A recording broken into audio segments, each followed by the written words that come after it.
What I am amazed at is that serious thinkers today continue to ask us to choose between God and science. That's like asking people to choose between Henry Ford and engineering as an explanation of the motor car. What you're about to listen to is absolutely exceptional. It's John Lennox with Oxford Union making his case for God.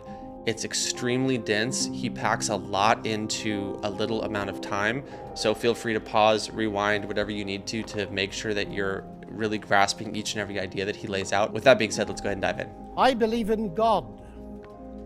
I believe in the supernatural God who created the heavens and the earth.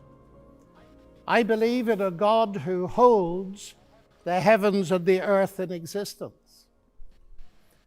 I believe that on the basis of rational evidence. And as we look at the rise of science in the 16th and 17th centuries, Alfred North Whitehead and many others commented that men became scientific because they expected law in nature, and they expected law in nature because they believed in a lawgiver.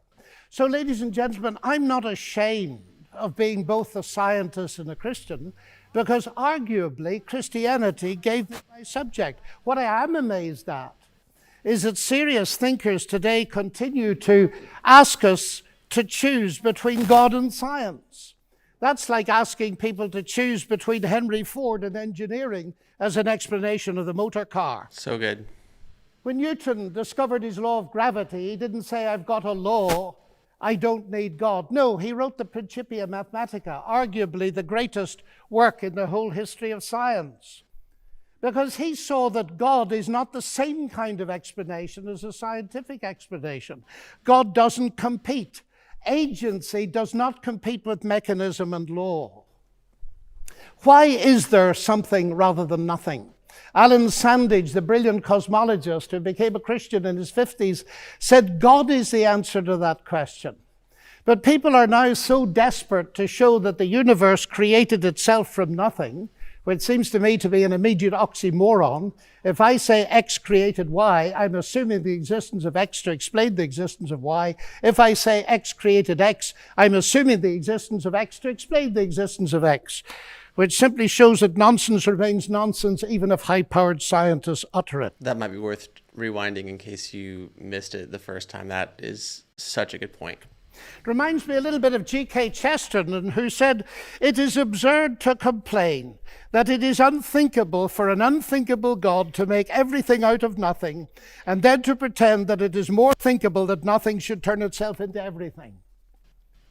The heavens declare the glory of God, says the ancient psalm. And we've unraveled a bit of that, seeing the fine-tuning of the fundamental forces of nature. It's something that's so striking to scientists that it demands explanation. And it seems to me that Arno Penzias hit it right.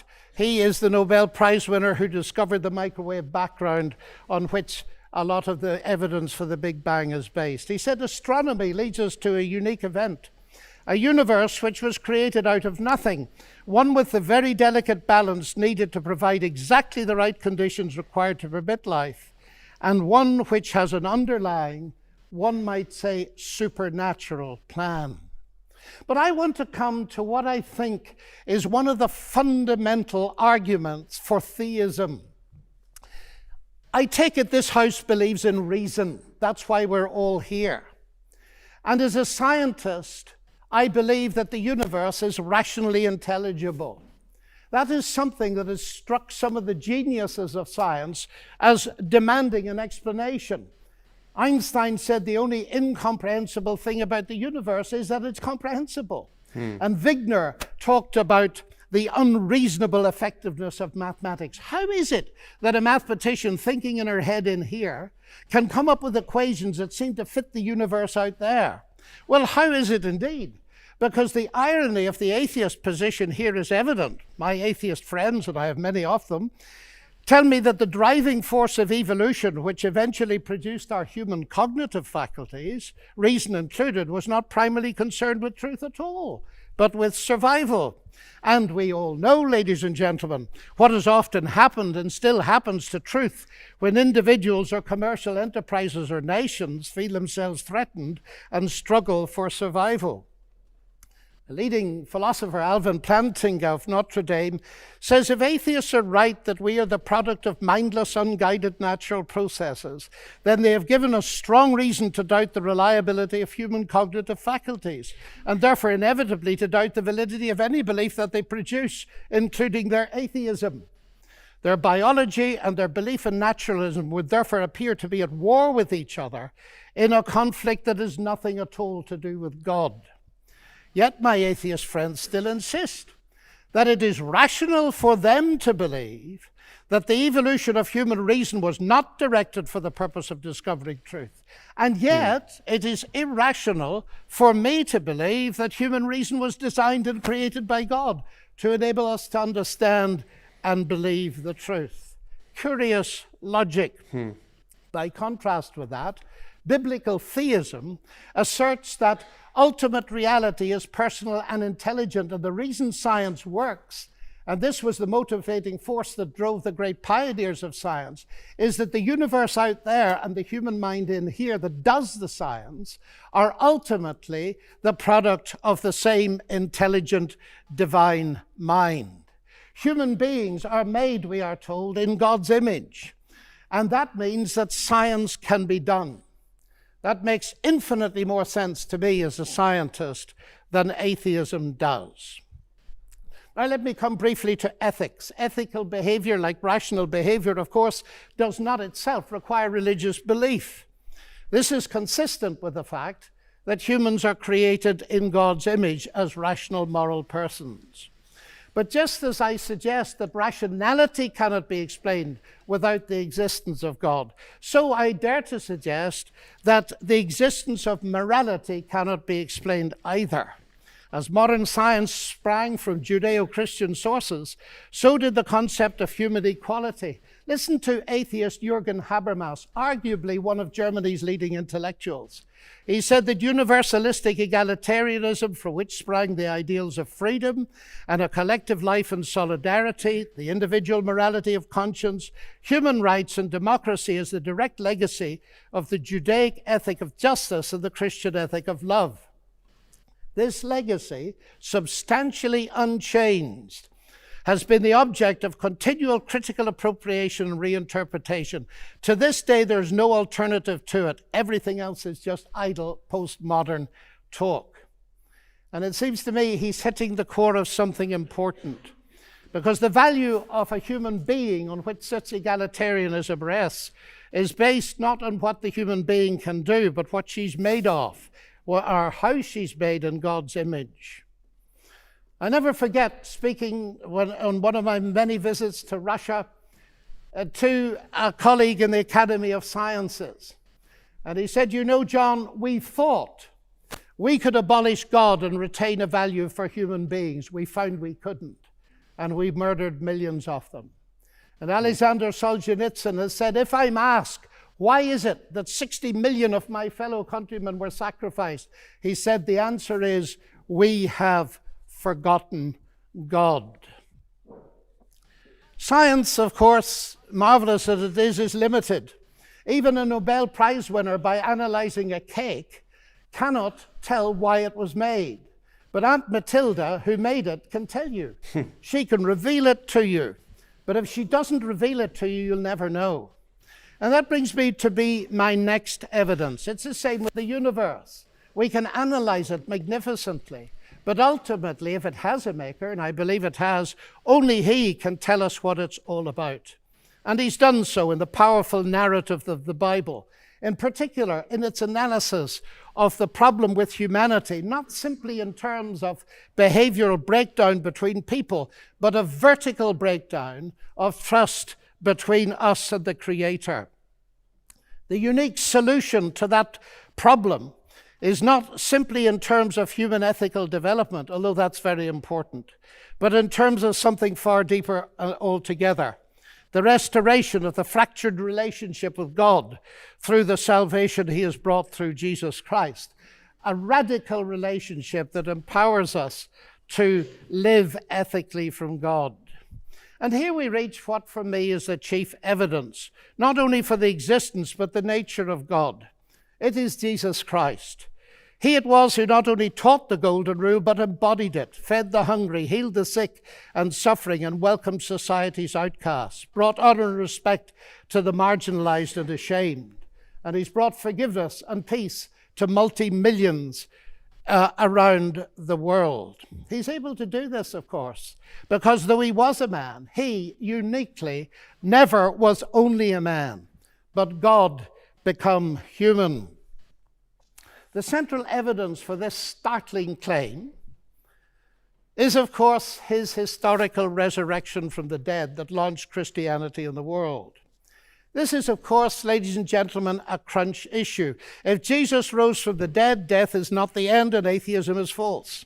If Jesus did not rise from the dead, Christianity is false.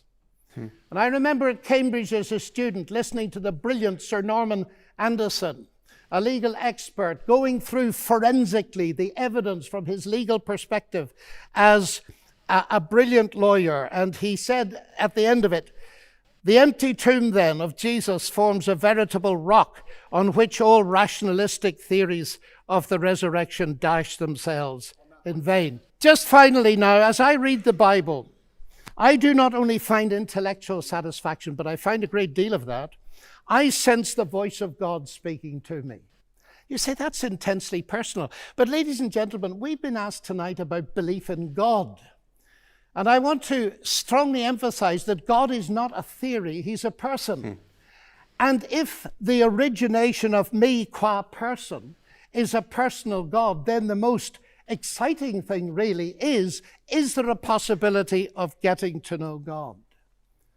And so I don't simply believe there is a God. I've come to know him and trust him. And I have strong reasons for doing so, because of Christ dying and rising again for me. And that has generated in me a sense of utterly unmerited forgiveness, acceptance, and peace.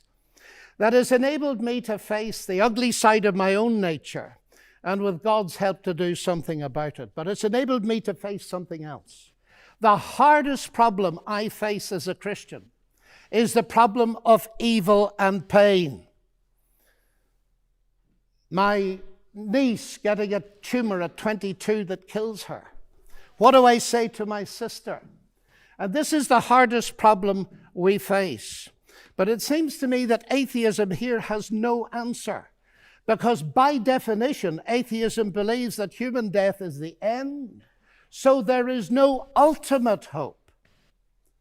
But you see, ladies and gentlemen, we could stay here till midnight and beyond arguing, as has been done in this university for centuries, what a good God should, might, would, could, if not, possibly might, just could he not have done, and we'll get nowhere. So it seems to me there's another question we can ask, and it's this. Granted that life presents us with a double picture. We see some beautiful things. We see some ragged edges. We see hurt and pain, and we see joy. How can we come to terms with that? And it seems to me here is no simplistic answer, but a window into an answer, and it's this. If it is actually true that Jesus is, as I believe him to be, the Son of God, then we can ask the question, what is God doing on a cross? And the answer comes back at the very least. God has not remained distant from our human suffering, but has become part of it. And the other side of that is this. Because Jesus rose from the dead, he is going to be the ultimate judge.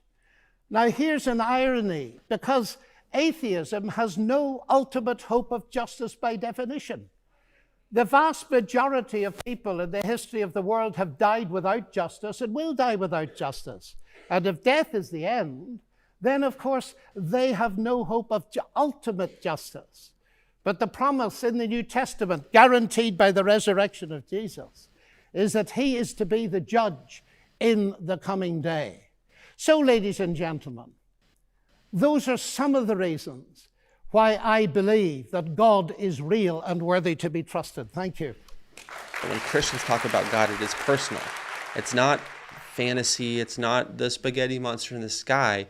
There is a reality of God when you have accepted him on his terms that is completely undeniable. It is as undeniable as my relationship with my wife in the other room. If you were to tell me that she's not real, I would laugh at you in the same way that if you were to tell me that God is not real. But that type of knowing is not accessible to someone who hasn't met God on his terms. There's this conceit and this arrogance that actually gets directly in the way of the knowing of God and the relationship of God. And so I just love what Lennox says here, because he starts with sort of unpacking, like, why is scientism, the philosophy of science as the only epistemology, why is that reductionistic?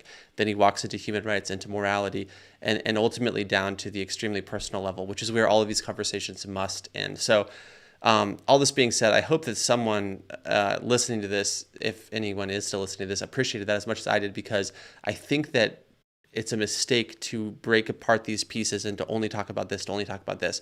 A lot of my videos focus on like the moral case for God, but really it is like this tapestry where all of these threads are connected together in this, this Christian worldview. And it's when the threads are working together and you can see the whole. I think Lennox does a phenomenal job in this of beginning to reveal that picture of reality. All that being said, I hope you guys like this video, and I'll see you in the next one. Thanks. Bye.